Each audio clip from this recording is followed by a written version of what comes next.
তপ্ত দুপুরের পর বিকেল। বিকেলের মিঠে হাওয়া বইছে ধরণীতে। তবে এই হাওয়া কাবের পরিবারের ছোট কর্তার মাথা ঠান্ডা করতে অক্ষম। তপ্ত মেজাজে ড্রয়িং রুমে আট হয়ে বসে আছে তোফায়েল কাবের। আজ অফিসও যাননি তিনি। তৌসিফ কাবির গিয়েছিলেন, দুপুরের পর ফিরে এসেছেন। ভাই রেগে আছে তার, রৌদ্রের অপেক্ষায় আছে। রৌদ্রের থেকে অনেক হিসেব নিকেশ জানাশোনা বাকি, বলাও বাকি। সেই যে সকালে এই বাড়ির বেপরোয়া ছেলে হম্পি করে বেরিয়ে গেল, এখনো অবধি তার দেখা মেলেনি আর ফেরেনি রৌদ্র। সেভাবে বেরিয়ে গেছে তো গেছে, এখনো অবধি কোথায় আছে খোঁজ নেই। বাড়ির সকাল থেকে গুমোট হয়ে আছে, মুখে কুলু পেটেছে সবার। কেউ আগ বাড়িয়ে কথা তুলছে না। এদিকে মেঘা বরাবর বড্ড অভিমানী, থাপ্পড় খেয়েছে রৌদ্রের কাছে, আর অভিমান করেছে আদ্রের ওপর। করবে না তো কি, এই 5 বছরে আদ্রই তো ওর সব। ধ্যান জ্ঞান জুড়ে সাফার পর আদ্রকে বন্ধু হিসেবে পেয়েছে ও। সিরাত তো আসলো আরও 2 বছর পর। সব আহ্লাদ আবদার চাওয়া পাওয়া সবটাতে আদ্র মেঘার নিকট সব কিছুর দাওয়াই। মেঘার আরেক বেস্ট ফ্রেন্ড। মেঘা একরোখা। এতদিনে এটা সবার জানা হয়ে গেছে। মেঘার যেটা চাই সেটা যে কোনো মূল্যেই হোক ওর চাই। আর যেটা চাই না, যেটা সে থেকে মন উঠে যায়, সেটার দিকে ভুলও ক্রমেও ফিরে তাকায় না ও। আদ্র ওর রাগ ভাঙাতেও পারেনি এখনো অবধি, কথা বলার সুযোগই পায়নি। দুপুর অবধি যতবার মেঘার কাছে গেছে, মেঘা ততবার ফিরিয়ে দিয়েছে ওকে। আজ নিজেও ভার্সিটিতে যায়নি আর হাজার। সে সময় এসে এমন একটা অনাকাঙ্ক্ষিত বিপত্তি ঘটবে তা কে জানতো। মেঘা সেই যে দৌড় লাগিয়েছে এ অবধি নিজে থেকে খোলেনি, দুপুরের খাবারও খায়নি। সাফাহ বেরিয়ে খাবার নিয়ে ঘরে গেছিল, সে খাবার এখনো অবধি সেভাবে পড়ে আছে, ছুঁয়েও দেখেনি মেঘা। গোসল সেরে ঘুমিয়েছে দুপুরের পর। এখন পরন্ত বিকেল গড়িয়ে সন্ধ্যা নামার আগ মুহূর্ত। পেটে দানা পানি পড়েনি আজ আর। সকালে যতটুকু খেয়েছিল সেতটুকু উগলে বের করে দেওয়ার পর পেট এখন ফাঁকা, চুইচুই করছে পেট। ঘুমিয়েছে দেখে আদ্র আর ডাকেনি ওকে, ডাকতে গিয়ে ফিরে এসেছে একবার। ড্রয়িং রুমে বসে আছেন তোফায়েল কাবির আর তৌসিফ কাবির। আদ্র ঘর থেকে নিচে নামলো, সদরের দিকে তাকালো এক পলক। রৌদ্রের অপেক্ষায় বাড়ির সবাই। আদ্র নিজে বিব্রত ওর ওপর। রৌদ্রের চিন্তা খেয়ালে আসতেই কপালে আপনা আপনি ভাঁজ পড়ল ওর। বিরক্তি কাটাতে পকেট থেকে ফোন বের করতে করতে ডাইনিংয়ে একটা চেয়ার টেনে বসলো। তোফায়েল কাবির আর তৌসিফ কাবির থাকায় তাদের মাঝে বসলো না আর, দূরত্ব বজায় রেখে এদিকটায় বসলো। খেয়াল ফেরল ফোনের স্ক্রিনে। কিছুক্ষণ পর সাফা নামলো উপর থেকে, মুখ ভার ওর। বাড়ির পরিস্থিতি গুমোট, এমনটা ভালো লাগে না মোটেও। মেঘাও সে থেকে মুখে টু শব্দও করেনি। সাফা বোর হচ্ছে চরম, নিচে নেমে আদ্রের পাশে চেয়ার টেনে ধপ করে বসলো। ফোন থেকে চোখ তুলে তাকালো আদ্র, অমনি ওষ্ঠ উল্টে আহত চোখে চাইল সাফা। টেবিলের ওপর হাত রেখে মাথাটা এলিয়ে দিল সেখানে। আদ্রের দিকে দৃষ্টি গেড়ে বলল নিচু স্বরে, ভাইয়া, ভালো লাগছে না কিছু, চলো না বাইরে থেকে একটু ঘুরে আসি। ভীষণ বোর হচ্ছি আমি। মেঘ উঠেছে? হুম। কোথা যাবি? যেখানে খুশি, একটু ঘুরে আসি চলো প্লিজ। আমি মেঘাকে ডেকে নিচ্ছি। আজ না, ঘুরতে যাওয়ার মতো সিচুয়েশন নেই আজ, কাল নিয়ে যাব। এখন মেঘের কাছে যা তুই, ও তো ঘুমাচ্ছে, আমি ওর কাছে গিয়ে কী করব? তাহলে যেতে হবে না, এখানে বসে বসে আমার এই দামড়া মার্কা রূপ দেখতে থাক। আদ্রের কথায় এতক্ষণে ফিক করে হেসে উঠল সাফা। আদ্র আর চোখে ওর হাসিটুকু দেখে নিজেও খানিক ঠোঁট প্রসারিত করলো। ওদের দুটোর হাসির মধ্যে রৌদ্রের আগমন। সদর দরজা খোলা ছিল। রৌদ্র গট গট পায়ে সদর পেরিয়ে সোজা সিঁড়ির দিকে এগিয়ে গেলে তোফায়েল কাবিরের নজরে পড়ল সে। অমনি উঠে দাঁড়ালেন তোফায়েল কাবির, পেছনে হাত গুটিয়ে মুখশ্রীর গভীরতা দ্বিগুণ করলেন। ভরাট রাশভারী গলায় বলে উঠলেন, দাঁড়াও। বাপের তপ্ত ডাকে রৌদ্রের দাম্ভিকতার উদ্যত পা যুগও থমকালো এক ধাপ সিঁড়ি উঠতে গিয়ে। না চাইতেও থামল সে, বিরক্তির সুযোগ চ উচ্চারণ করলো জিভের ডগায়। তোফায়েল কাবির যে ওকেই থামতে বলেছেন তা না তাকিয়েও ঠিক ঠাহুর করল সে। আদ্র আর সাফা তরিতে তাকালো তোফায়েল কাবিরের কণ্ঠ অনুসরণ করে। রৌদ্র নিরুদ্বেগ, প্রতিক্রিয়াহীন গা ছাড়া ভাবে পিছু ফিরল। বাপের সাথে অনুভূতিহীন নিগুড় দৃষ্টিতে চোখাচোখি হলো। তোফায়েল কাবিরের রাগান্বিত দৃষ্টি দেখে চোখ নামিয়ে তর্জনী দিয়ে কপাল চুলকালো রৌদ্র। তোফায়েল কবির বললেন মিনিরেট কণ্ঠে। বোঝাপড়া বাকি আছে তোমার সাথে? যা যা বলবো ঠিক কাটায় কাটায় উত্তর করবে। নিচে নেমে আসে রৌদ্র। তোফায়েল কবির খানিক চুপ থাকলেন, কথা সাজিয়ে কণ্ঠ শক্ত করলেন আরও। মেঘাকে মেরেছ কেন? প্রশ্নটা শুনে সোফায় গা এলিয়ে দিল রৌদ্র। পেছনের দিকে শরীর হেলিয়ে দীর্ঘশ্বাস টানল, অতঃপর ফেলল ভারী শ্বাস। চোখ বুজে দুদিকে ঘাড় ঝাঁকালো, বলল, বাবাই, তোমার ভাইকে বলে দাও বারবার এক প্রশ্নের উত্তর দিতে বাধ্য নই আমি, বিরক্ত লাগে। মস্তিষ্ক আরও বেশি চড়াও হয়ে গেল তোফায়েল কবিরের। বরাবর ছেলের এই বেপরোয়া উপেক্ষিত আচরণে ক্ষিপ্ত হতে বাধ্য হন তিনি। এবার আরও বেশি ঝাঁঝালো হলো তার কণ্ঠ। হেয়ালি কথাবার্তা বলবে না একদম। মেঘাকে মারার কোনো যৌক্তিক কারণ ছিল না। আচমকা ওর গালে হাত তুললে কেন তুমি? তাও আবার আমাদের সবার সামনে। তো কি, ঘরে নিয়ে গিয়ে দরজা লাগিয়ে সবার আড়ালে মারতে হতো ওকে? ভ্যাবাচেকা খেলেন তোফায়েল কবির, নির্বাক হলেন এক মুহূর্ত। পর মুহূর্তেই ফের কঠোরতা ফিরিয়ে আনলেন। মেঘা আমাদের দায়িত্ব, আর ওকে আঘাত করার কোনো অধিকার তোমার নেই। মনে নেই 5 বছর আগে কী করেছিলে? ওই মেয়েটাকে জোর করে বিয়ে করে ফেলে রেখে চলে গেছিলে। 5টা বছর পেরিয়ে গেছে। এই 5 বছরে তোমাকে পাইনি আমরা, মেঘাকে পেয়েছি। কি হয়েছে এই 5 বছরে? কে ওই মেয়েটা? কি ওর আসল পরিচয়? কাকে নিজের কৃতকর্মে জড়িয়েছ? কোনো খোঁজ নিয়েছো তুমি? তুমি জানো ওই মেয়েটাকে, নাকি চেনো ওকে? আজ এত বছর পর ফিরে এসেও পরিবর্তন হওনি একটু? কোনো কারণ ছাড়া আচমকা ওর গায়ে হাত তুলছো তুমি, কোন অধিকারে? রৌদ্রের দিক থেকে নড়চড় বা উত্তর নেই। তোফায়েল কবির চুপ থেকে আবার বললেন, প্রশ্নের উত্তর দাও আমার। কেন মেরেছ ওকে?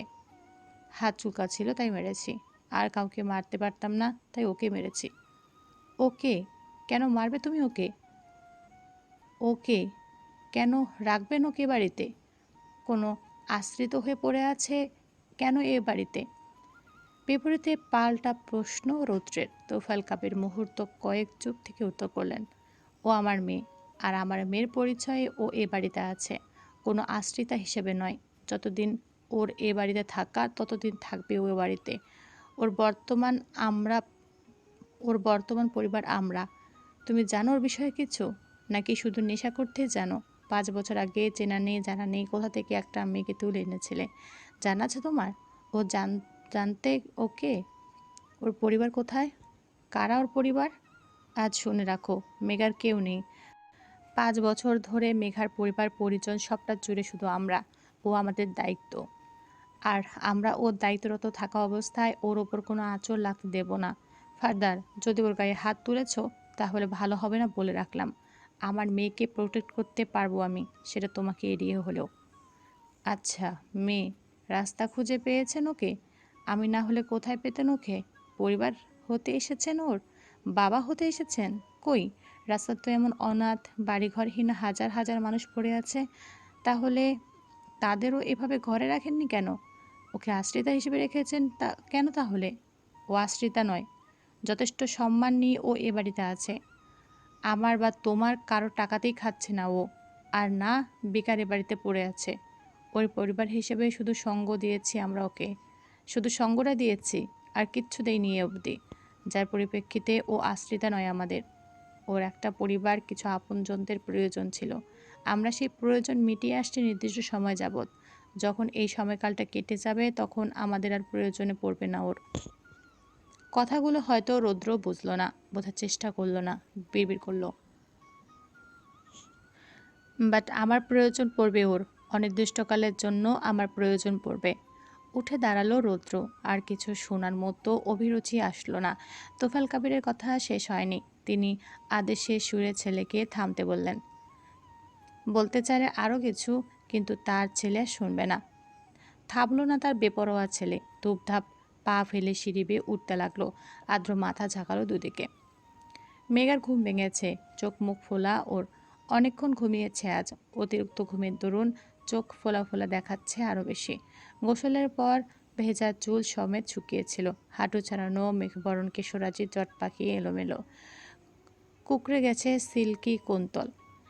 এলোমেলো হয়ে ছড়িয়ে ছিটিয়ে পড়েছে কাজ ঝাঁপিয়ে। এদিকে খিদু পেয়েছে ভীষণ। সারাটা দিন পেটের দানা পানি পড়েনি। ঘুম থেকে উঠেই আবার মাথা এলোমেলো লাগছে। গুলিয়ে যাচ্ছে সব কিছু। চাপানো দরজা খুলে হাই তুলতে তুলতে ঘর ছাড়ল মেঘা। পরনে সাদা স্কার্ট আর খয়েরি ফ্রক, চুলে থাকা চিপচিপে গরনের পুরো শরীরখানা। চোখ এখনো ঘুমের ভোরে ভারে মুশকুল। নিভু নিভু মিলেছে পাপড়ি চুকল। দরজা চাপিয়ে করিডোরে পা বাড়ালো মেঘা। উদ্দেশ্য এখন নিচে যাবে, আগে খাবে কিছু। শরীর অবসন্ন লাগছে। ধীরে ধীরে পা বাড়ালো মেঘা। বাড়াতে বাড়াতে এলোমেলো চুলগুলো হাত খোপা করে নিল। দৃষ্টি নিচুতে থাকায় ঠিক সম্মুখে পত্র হতেই কারো পদযুগল নজরে আসলো। কপাল গুটিয়ে ধীরে চোখ তুলল মেঘা। অমনি অযাচিত একজনের মুখশ্রী দেখা মাত্রই তেলে বেগুনে জ্বলে উঠল অবসন্ন শরীরখানা। চেহারায় অসন্তোষ ফুটতে এক মুহূর্ত সময় পার হলো না। ক্ষুণ্ণতায় চোখ কুঁচকে নিল সে। নরম চোয়াল শক্ত করল। আকস্মিক আঘাতপ্রাপ্ত কপলখানায় দগ্ধা ব্যথা জেগে উঠল। চিনচিন করে উঠল গালখানা। আপনা আপনি দাঁত চেপে হাত উঁচিয়ে গালে রাখল মেঘা। রৌদ্রের অবস্থা অনড় স্বাভাবিক, নড়ল না একটু। পরিবর্তন আসলো না ওর মাঝে। সেভাবে চোখ নামিয়ে 5 ফুটের মেয়েটাকে স্থির দৃষ্টিতে পরখ করল। গালে নজর পড়ল। কান্তিমান শুভ্র কবল লালচে স্পষ্ট মারের দাগ। সেদিকে পানে তাকিয়ে অবাধ্য হৃদয়ে আকস্মিক খেদ জাগ্রত হলো বেপরোয়া রৌদ্রের। হাত মুঠো করল রৌদ্র। তাকিয়ে রইল এক ধ্যানে। মেঘার অবসন্নতা কেটে গেছে এই উচ্ছৃঙ্খল লোকটাকে দেখা মাত্রই। দুর্বলতা ক্ষোভে রূপান্তরিত হয়েছে। ফোঁস করে শ্বাস ফেলল সে। নিবিড় পা যুগল থমকালো না আর। গজগজ করে রৌদ্রকে পাশ কাটাতেই কানে ঠেকল বেপরোয়া লোকটার শান্ত স্বর। ইভারা। না চাইতেই থমকালো উদ্যত রমণীর অহমিকার অগ্রসর পা যুগল। আঠার ন্যায় মেঝেতে চিপকে গেল। শরীরখানা কেমন ঝাঁকিয়ে উঠল। কেন ইভারা সম্বোধন ডাকে না কেউ? সবাই ওকে মেঘা নামে চেনে। একমাত্র আদ্র আদুরে গলায় মেঘ বলে ডাকে ওকে। মেঘ আদ্রের মেঘ বুড়ি, তাও 5 বছর ধরে। বাকি সবাই মেঘা বলে ডাকে। ইভারা নামটা প্রায় বিস্মিত। আজ অনেক দিন পর এই নামে ওকে ডাকলো কেউ। আগে ডাকতো ওর বাবা, মেঘার বাবা, যিনি মেঘার জন্মের 6 বছর পর গত হয়েছেন তার স্ত্রীকে সঙ্গে নিয়ে। মেঘাকে একমাত্র ওর বাবাই ইভারা বলে ডাকত। মেঘা সেই কণ্ঠের ডাকের কণ্ঠটাও ভুলে গেছে এতগুলো বছরে। আকস্মিক আজ এই মুহূর্তেই সেই ডাকটা কর্ণকুহরে প্রবেশ করা মাত্রই কম্পিত হলো একবংশীর হৃদয়। কেমন স্পন্দিত হয়ে কেঁপে উঠল মেঘা। ঠিকরে ওঠা রাগ শিথিল হল এক নিমেষেই। তরিতে পিছু ফেলল মেঘা। অবিলম্বে চোখাচোখি হলো সেই বেপরোয়া লোকটার সাথে। স্বাভাবিক চাহনি দুজনার। এক মুহূর্ত পর রৌদ্রের শীতল কণ্ঠ ভেসে আসলো আবার। কাছে এত বলেই থামল। নিজেকে শুধরে নিল সেকেন্ড পেরোতেই। কাছে এসো তো। মেয়েটা এক মুহূর্তে স্থির হলেও পর মুহূর্তে ফের আগের ন্যায় ক্ষিপ্ত হতে ভুলল না। তার ছিল তার সহিত মুখ ফিরিয়ে নিল। চরম বিরক্তি দেখিয়ে ফুটল অস্ফুটে। ফাক অফ ম্যান। অতবার মুখ ফিরিয়ে দৃঢ় পায়ে সোজা সিঁড়ির দিকে এগোলো। রৌদ্র কেবলই স্থির দৃষ্টিতে তাকিয়ে রইল, আর বলল না কিছু। আটকালো না মেয়েটাকে। মেঘার নিচে নামতেই নিচের গুমোট পরিস্থিতি খানিক স্বাভাবিক হলো।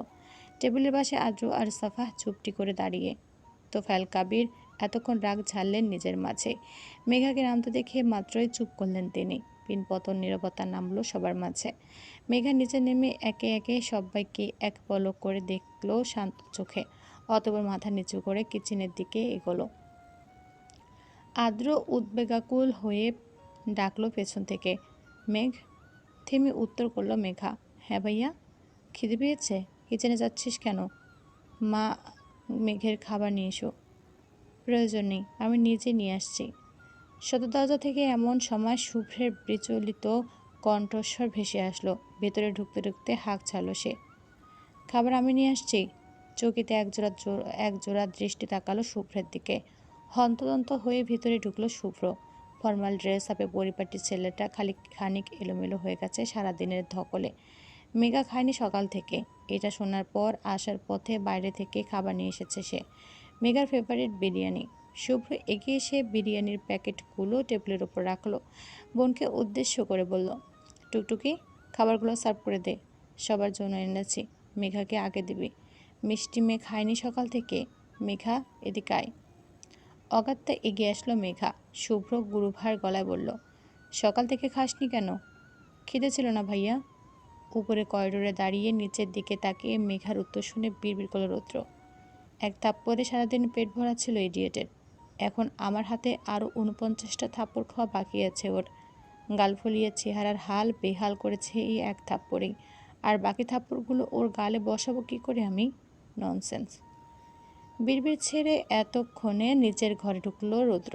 মেঘার উত্তরে শুভ্র বলল একই ভার গলায়, এখন তো খিদে পেয়েছে, এখন খাবি। টুকটুকি, সার্ভ করতে বললাম তো তোকে, দাঁড়িয়ে আছিস কেন? চটপট সার্ভ করে দে, আমি ফ্রেশ হয়ে আসছি। সাফা ব্যাংক চালু। চাকর পেয়েছো আমায়? আমি পারবো না এসব কিছু করতে, আম্মুকে ডাকছি। চাকর পাইনি, চাকরানি পেয়েছি তোকে। দেখেছিস তোর কত সম্মান? রানী বলছি তোকে। এবার চাকরানি মায়া সায়া, দয়া করে খাবারগুলো বেড়ে দিন, আমি গিয়ে ফ্রেশ হয়ে আসছি, একসাথে খাবো। তেতে উঠল সাফা। ভাইয়া, বলবনু।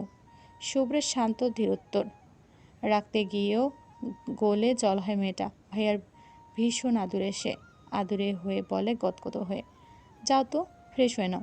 শুভ্র মুচকে হেসে উপরে উঠল। খানিক বাদ ফ্রেশ হয়ে নিচে নেমেছে।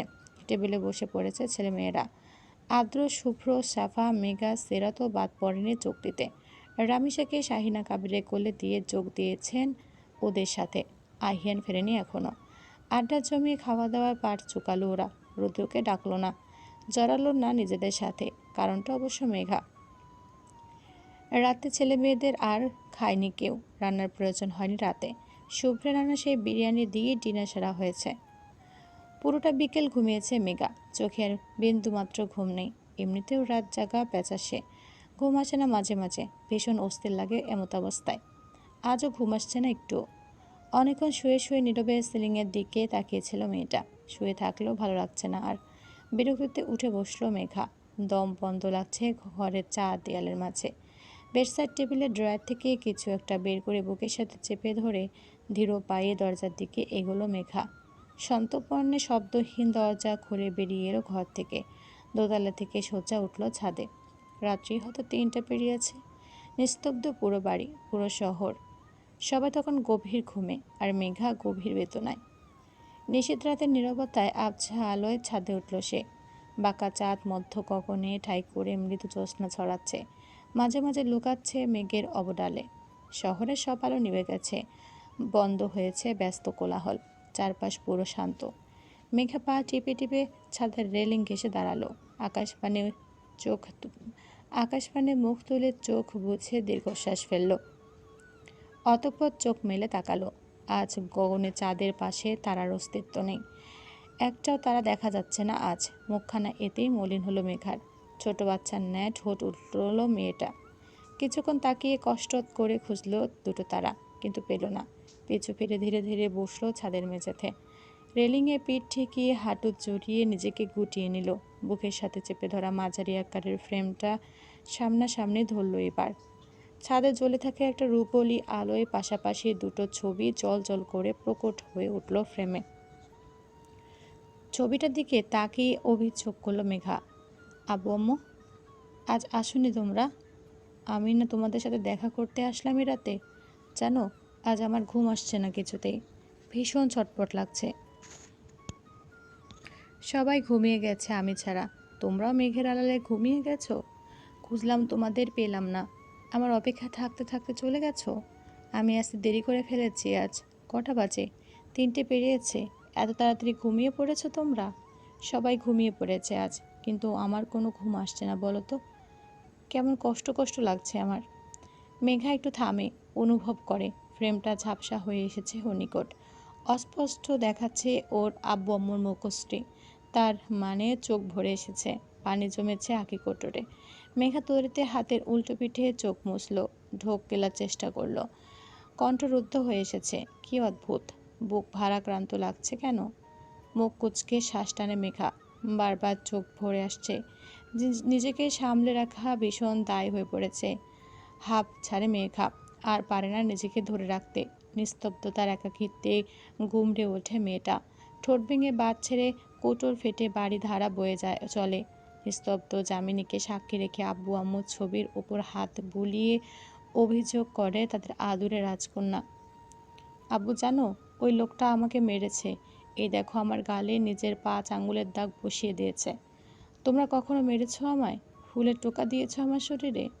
ধমকেছো কখনো? ধমকাওনি তো, মারোনি কখনো। কিন্তু ওই লোকটা এই নিয়ে 2 বার মেরেছে আমায়, আঘাত করেছে। আমার খুব লেগেছে জানো। তোমরা কেন আমাকে একলা রেখে চলে গেলে আম্মু? কেন গেলে বলো তো? যেখানে গেছো সেখানে আমায় নিয়ে গেলে হতো না? আমার জায়গা হতো না তোমাদের সাথে? তোমরা আমার সাথে থাকলে আজ আমার জীবনটা এমন হতো না, সবটা বদলে যেত। কেউ নেই আমার, কেন আমাকে একলা রেখে চলে গেলে তোমরা? মরা মানুষের নামে অভিযোগ রাখতে নেই, আমি দেব না তোমাদের ওপর কোনো অভিযোগ, কোনো দাবিও রাখবো না তোমাদের ওপর। কিন্তু তোমাদের ছেলে, ওকে ছাড়বো না আমি, ওকে ক্ষমা করব না কিছুতেই। দেখে নিও, তোমাদের ছেলে পার পাবে না আমার থেকে। আমাকে সম্পূর্ণ একলা করে দেওয়ার জন্য ওকে ছাড়বো না আমি, ওকে খুব মারবো দেখো, ও ছাড় পাবে না আমার থেকে। তোমাদের পর তোমাদের বজ্জাত ছেলেও আমাকে একলা রেখে চলে গেছে। দাদুমণির কথা তো বাদই দিলাম, তোমাদের ওপর রাগ আর দাদুমণির ওপর একটু রেগে নেই আমি, কিন্তু তোমাদের ছেলের ওপর খুব রেগে আছি। ওকে আমি কাছে পেলে ছাড়বো না বলে রাখলাম। আমাকে পুরোপুরি নিঃসঙ্গ করার জন্য শাস্তি পেতে হবে ওকে। মেঘা ফুপিয়ে থামে, হেঁচকি তোলে, মাথাটা পেছনের দিকে হেলিয়ে দেয়, উপর পানে মুখ তুলে চায়। শিরশির করে বাতাস বইছে, গরমের শরীরে কাটা দিচ্ছে মেঘার। বুকখানা মুচড়ে উঠছে আব্বু আম্মুর কথা খেয়াল আসতে, যাদের মুখশ্রী ওর ক্ষীণ স্মৃতিতেও বিলীন। প্রায় এই ছবিটা দেখে দেখে আব্বু আম্মুকে স্মরণ করে মেঘা। একলা রাতে তারা ভরা আকাশের পানে খুঁজে বেড়ায় দুটো শুকতারা। ছোটবেলা দাদুমণি সান্ত্বনা দিত ওই শুকতারা দুটোকে দেখিয়ে। ও দুটো নাকি মেঘার বাবা মা, পাশাপাশি অবস্থানে সেই দূরাকাশ থেকে মেঘাকে চোখ ভরে দেখেন তারা। মেঘাকে এটাকে আশ্রয় করে রেখেছে, নিজের মনকে মানাতে খুব কষ্ট হলে সেই দুটো তারার কাছে এসে নালিশ জুড়ে বসে। আজ কষ্ট হচ্ছে, অজ্ঞাত ভারে বুক জ্বালাপোড়া করছে। আকাশপানে মুখ তুলে চোখ বুজে নেয় মেঘা, কান্না গিলে বিড়বিড় করে ফুঁসে ওঠে। I hate him, I deeply hate Rudbik Kabirudra, never will I forgive him, never. I hate you Rudbik Kabirudra. পূর্ব দিগন্ত সিঁদুর রাঙা হয়ে উঠেছে, অরুণ আলোয় রাঙা প্রভাতের সূচনা। নতুন একখানা সকাল, ভোরের কাছা মিটে রোদ সবে পড়েছে ধরণীতে। আকাশ চিরে উদিত হয়েছে দিবাকর, পাখির কিচিরমিচির ডাকে মুখরিত গগন। এই এত সকালে সূর্য উদিত হলো প্রখরতা কম নয় মোটেও। উদিত হওয়া থেকেই তপ্ত তেজ বেড়ে দিচ্ছে সূর্যি মামা। হবে সবে সকাল 7টার কাছাকাছি। খোলা ছাদে এখনো রেলিংয়ে পিঠ ঠেকিয়ে বসে আছে ঘুমন্ত রমণী। ঘুমের ভারে ডান দিকে হেলে পড়েছে অঙ্গনা তনু। বাম হাত অবহেলা ছাদের মেঝেতে লুটোপুটি খাচ্ছে, আর ডান হাত দিয়ে বুকের সাথে চেপে রাখা সেই ছবির ফ্রেমটা। আব্বু আম্মুর কাছে নালিশ করতে করতে রাতের একাধারে কখন চোখ বুঝে এসেছে বুঝতে পারেনি মেঘা। ঘুমে ঢলে পড়েছে এখানে। এখন সে বিভোর ঘুমে। লম্বা বেনুনিটা পেঁচিয়ে পড়ে আছে ছাদের মেঝেতে। বেনুনি থেকে ছুটে আসা ছোট ছোট অলকগুচ্ছ মুখে লুটাচ্ছে।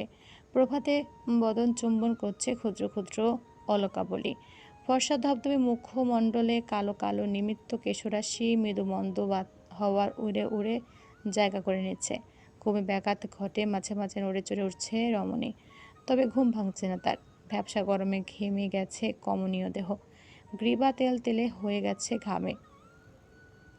তবু ঘুম ছোটাতে নারাজ একবংশী। ঘুম পাচ্ছে তার, ভীষণ আরাম না হলেও শান্ত হয়ে ঘুমাচ্ছে সে। এমতাবস্থায় ছাদের আগমন এ বাড়ির বেপরোয়া ছেলের। সকাল সকাল ঘুম ছুটিয়ে সিগারেট ফুঁকতে এসেছে সে। দরজা থেকে সিগারেট ধরিয়ে ঠোঁটে চেপে ধরেছে। ফুঁকতে ফুঁকতে ছাদে অগ্রসর হয়ে রেলিং ঘেঁষে দাঁড়ালো কোনো দিকে না তাকিয়ে। অর্ধ সিগারেট শেষ করে সেটাকে করতলে উচ্ছিষ্টের ন্যায় পিষ্ট করলো। অপরটি সিগারেট জ্বালালো সে। সেটা ঠোঁটে চেপে ধরার আগেই বাঁ দিকে দৃষ্টি পড়ল আকস্মাৎ। অবিলম্বে দৃষ্টি জোড়া সূক্ষ্ম হয়ে আসলো। কপালে পড়ল 3 স্তরের ভাঁজ। সিগারেটটা আর ঠোঁটে বসালো না, চোখ সরু করে তাকিয়ে সেটাকেও ছুঁড়ে ফেলল রৌদ্র। কিছুটা অবাক হলো সে, সন্দেহ কাটাতে পা চালালো দৃষ্টি বরাবর। এই মেয়ে এখানে কি করে? সামনে দাঁড়ানো রৌদ্র। প্রখর তপনের রশ্মি তেজভাবে এসে পড়েছে মেঘার মুখের উপর, যার দরুন রমণীর মুখ কুঁচকে এসেছে বিরক্তিতে।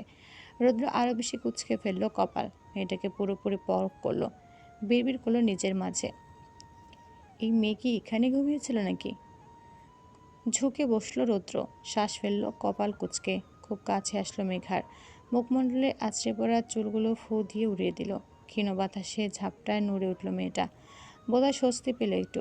ঘুমের মাঝে অষ্টপুটে হাসি দেখা মিলল। রৌদ্র তীক্ষ্ণ চোখে তাকালো। আজব তো, এই মেয়ে ঘরে না গিয়ে এখানে কি করছে? ঘুমাচ্ছে কেন এভাবে? ঘাড় ঘুরিয়ে এদিক ওদিক তাকালো রৌদ্র, ভাবলো একবার ডাকবে, কণ্ঠ খুলতে গিয়ে থেমে গেল। ডাকলো না আর, বরং গাঢ় দৃষ্টিতে তাকালো মেঘার দিকে। প্রখর করলো দৃষ্টি জোড়া। প্রখর নেত্রে সুযোগ পেয়ে খুঁটিয়ে দেখতে লাগলো ঘুমন্ত মেয়েটাকে। মেয়েটা ঘেমে গেছে, ঘামে চিকচিক করছে মুখশ্রী, গলা বেয়ে গড়িয়ে পড়ছে ঘাম। একে একে মেয়েটাকে সরু চোখে পরখ করতে করতে রৌদ্রের দৃষ্টি থমকালো মেয়েটার গলার নিকট। ধবধবে গ্রীবায় চিকচিকে করছে সোনালি একখানা চেন, এঁকে বেঁকে বসে গেছে ঘামের সাথে। গলার ভাঁজে চিপকে স্বর্ণকোমল জৌলুস ছড়াচ্ছে। রৌদ্রের মোটেও পছন্দ হলো না এটাকে। ওর আগে এই চেনটা দখলদারি ফলিয়েছে মেয়ের গলায়, এটা মানতে বড্ড বাঁধল রৌদ্রের। মুখখানা শক্ত করলো সে, আপাতত ছাড় দিল। আরও খুঁটিয়ে দেখতে লাগলো মেয়েটাকে। মেয়েটার নাকের ডগায় একখানা ছোট্ট তেল, ওষ্ঠ খানিক উল্টানো। আর মনে হাসে রৌদ্র। আবারও দৃষ্টি আটকায় মেয়েটার ডান ভ্রুর নিকট। ভ্রুর ঠিক কোণে একখানা কাটা দাগ, অখিলতার সেখানটায় লোমহীন। কি হয়েছে এখানে? কাটলো কি করে? জানা নেই রৌদ্রের। রৌদ্র সেদিক থেকেও দৃষ্টি সরালো।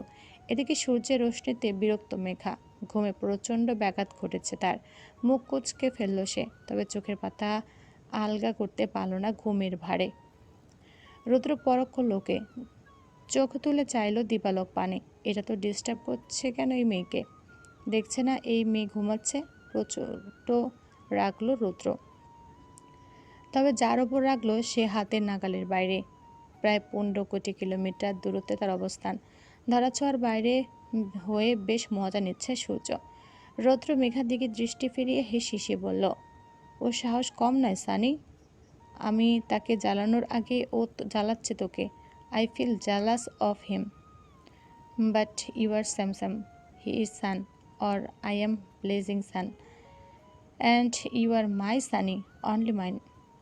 আজও সুযোগ লুফে নিতে তোকে নিজের প্রখরতা জ্বালাচ্ছে। কাল আমি জ্বালাবো, আর সারা জীবন আমি জ্বালাবো তোকে, খুব করে জ্বালাবো, পোড়াবো তোকে। Get ready to burn by me Sunny. কথা শেষ করে মেঘার মুখের ওপর আরও একবার ফু দিয়ে উঠে দাঁড়াল রৌদ্র। ছুঁতে গিয়েও ছুঁয়ে দেখা হলো না। বিরক্তি লাগলো খানিক। এই সূর্যকে সে কিছুতেই সহ্য করবে না। মেঘার ওপর ওর দহন ফেলতে দেবে না, ঘুমে ব্যাঘাত ঘটাতে দেবে না। দাঁত চিবিয়ে সূর্যের রোশনি বরাবর ঢাল হয়ে মেঘাকে আড়াল করে দাঁড়ালো রৌদ্র। নিজের সুঠাম দেহের ছায়া ঢেকে ফেলল মেঘাকে। এই মেয়ে এখানে কেন ঘুমাচ্ছে সেটা তো বুঝলো না এখনো। বুকে হাত গুটিয়ে নিয়ে ঠায় দাঁড়িয়ে রইল রৌদ্র। এক স্থির দৃষ্টিতে চেয়ে রইল মেঘার ঘুমোত্র মুখপানে। শীতল ছায়া পেয়ে আরামে নড়ে চড়ে উঠল মেয়েটা, ফের ডুবল ঘুমের গহীনে। রৌদ্র চেয়ে রইল কেবল। সূর্যের প্রখর তীব্রতা নিজের পিঠে বহন করে আপটালে লুকিয়ে রাখলো এই ঘুমন্ত পরিটার অনুচ্চ কায়া। ঘড়ির কাঁটা টিকটিক করে পার হলো কিছুটা সময়। রোজকার রুটিন মাফিক ঘুম থেকে ওঠার সময় হয়ে গেছে মেঘার। তার উপর এখানে গরম, গা ম্যাচ ম্যাচ করছে মেঘার। নড়চড় বাড়ছে ঘুমের মাঝে। ভার্সিটি আছে। তপ্ত গরমে চরম বিরক্তি হলো মেঘা। রোজকার মতো আরামে ঘুম ভাঙল না। বিরক্তির সময় পিটপিট করে চোখ খুলল মেয়েটা। গা মোড়ালো হাই তুলে। ঝাপসা চোখে খোলা চাঁদের আশপাশ অবলোকন হতে বৃদ্ধ হয়ে আসলো অক্ষি যুগল। সহসা ছ্যাদ করে উঠল মেয়েটা। এলানো শরীরটা নিয়ে ধরফড়ি উঠে বসল। ছাদ জুড়ে তপ্ত রোদ্দুর ছড়াছড়ি। তবে মেঘা নিজেকে ছায়া আবিষ্কার করলো। হাতের ফ্রেমটা আরও বেশি চেপে ধরে তড়িঘড়ি করে উঠে দাঁড়ালো মেঘা। বিড়বিড় করলো, শিট, এখানে ঘুমিয়ে পড়েছিলাম আমি। বিচলিত হলো মেঘা। ছটফট করে ডান পাশে তাকাতেই ভরকালো আকচ্ছাদ। বুকে হাত গুটিয়ে এবেলায় টান টান হয়ে শক্ত চোয়ালে দাঁড়িয়ে আছে রৌদ্র। মেঘা সদ্য ঘুমচোটা চোখ ক্ষুধা ছলকে ওঠে।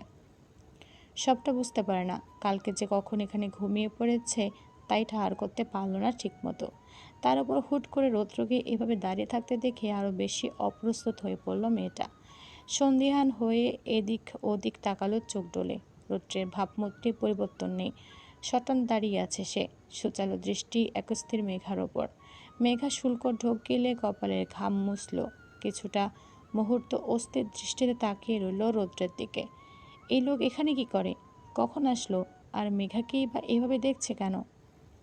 রৌদ্রের তামাটে চেহারায় ঘাম বিন্দু বিন্দু। সূর্যটা ঠিক মাথা বরাবর পেছন দিকে। মস্তিষ্ক সম্পূর্ণ সজাগ হওয়া মাত্রই মেঘা মুখ কুঁচকে ফেলে। বেদ্রুপের চোখ ফিরিয়ে হাত মুঠো করে দপাদপ পা চালায় ছাদের দরজা দিকে। রৌদ্রকে পাশ কাটাতে গেলে গোটানো হাত নামিয়ে ঘাড় বাঁকিয়ে অদ্ভুত ঝড়ে ডাকে রৌদ্র, হেই সানি, গুড মর্নিং। থামলো মেঘা, একটুখানি চোখ পাকিয়ে পিছু ফিরে তাকালো। রৌদ্রের ভেজাল হাসির রেখা বাড়ল এতে। মুখ ঝামটালো মেঘা, বলল রৌদ্র বাঁকা স্বরে, ঘুমানোর জন্য ঘরে জায়গা ছিল না? এখানে ঘুমাচ্ছিলি কেন? ঘর কম পড়ে গেছে কাবির মেনশনে? তোর ঘুমের জন্য একটা ঘর খুঁজে পাসনি বাড়িতে?